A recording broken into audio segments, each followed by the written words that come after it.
Billy Syahputra hadir di acara Weekend Project Tanda Pagar 2, Sound of Love, yang diselenggarakan Trans 7 pada Minggu, tanggal 23 Februari tahun 2025, di Senayan Park, Jakarta.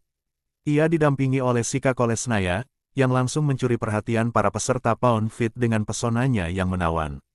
Billy tampil santai dengan kacamata hitam, sementara Vika mengenakan kaos bergaris-garis. Keduanya terlihat menikmati momen seru sambil menyemangati peserta Pound Fit, yang tetap bersemangat meski langit tampak mendung. Mereka bahkan sempat bertemu dan bercanda dengan Anwar Bab, menambah keseruan acara pagi itu.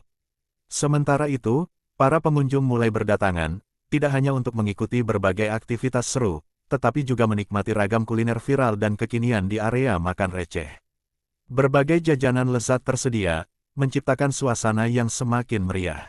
Keseruan berlanjut hingga malam hari dengan festival musik, Sound of Love, yang disiarkan langsung di Trans 7 pukul 19.30 waktu Indonesia Barat.